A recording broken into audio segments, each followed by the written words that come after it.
বাংলাদেশ থেকে হাসিনা পালিয়ে গেছে, বাংলাদেশের মানুষ একটু সুখে আছে, ভারতের এই বিষয়টা সহ্য হচ্ছে না। বন্ধুত্বের সংজ্ঞা, বন্ধুত্ব কি জিনিস, সে বিষয়টাই এখনো আমাদের এখানে পরিষ্কার হয়ে ওঠে নাই। খেয়াল করে দেখবেন, বন্ধুত্বের বিষয়টা যেহেতু পরিষ্কার হয়ে ওঠে নাই,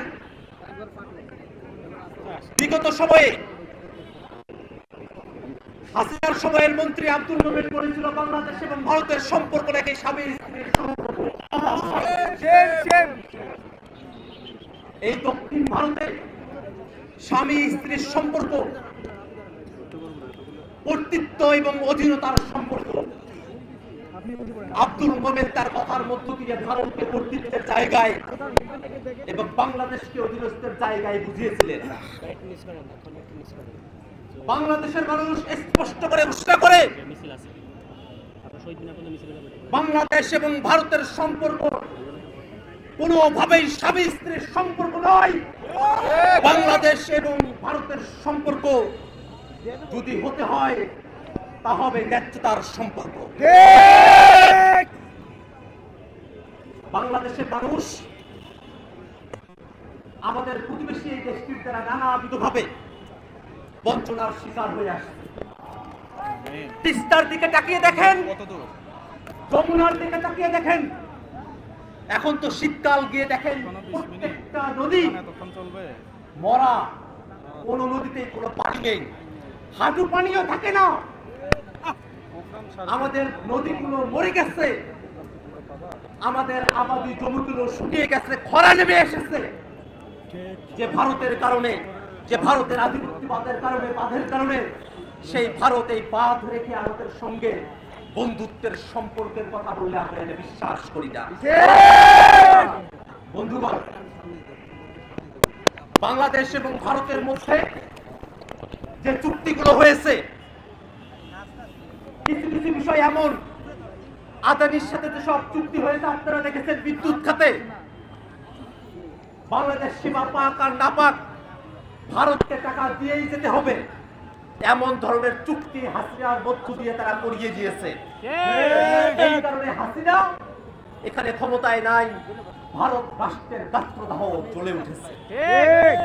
বন্ধুগণ আমার, আমরা দেখেছি 5ই আগস্টের পরে বাংলাদেশের বিষয়ে, বাংলাদেশের সংখ্যালঘুদের উপরে নির্যাতনের বিষয়ে যে সব প্রোপাগান্ডা, মিথ্যা নিউজ ছড়ানো হয়েছে ভারতের মিডিয়াগুলোতে এবং ভারতের সোশ্যাল মিডিয়ায়, ভারত সরকার এর বিরুদ্ধে কোনরূপ কোনো প্রশাসনিক কোনো ব্যবস্থা নেয় নাই। ভারতের কোন দালালি বাংলাদেশে চলবে না। আমরা শেখ হাসিনাকে হুঁশিয়ার করে দিতে চাই, আপনাকে মোদি নিয়ে গেছে, আপনি বাধ্য হয়েছেন বাংলাদেশ থেকে পালিয়ে যেতে। আপনি নেক্সট টাইম চুপ করে ঢুকে যাবেন, এটা আর হবে না।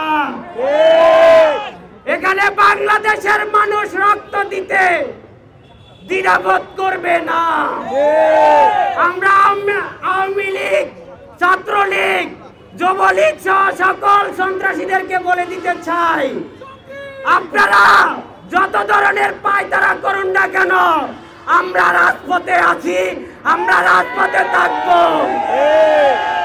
আমরা, আমাদের ভাই শহীদ হয়ে গেছে, আপনারা এতটুকু পর্যন্ত সহানুভূতি দেখান নাই, আপনারা উল্টা বাংলাদেশের সার্বভৌমত্বকে ধ্বংস করার জন্য পায়তারা করছেন।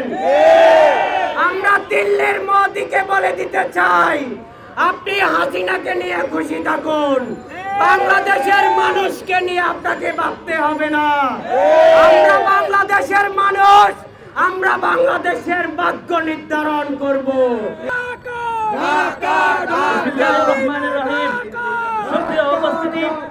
আমি দিল্লিকে বলতে চাই, বাংলাদেশের ডেপুটি হাই কমিশনে হামলা করে দেখো বাংলাদেশের জনগণ আজ কিভাবে ঐক্যবদ্ধ হয়েছে।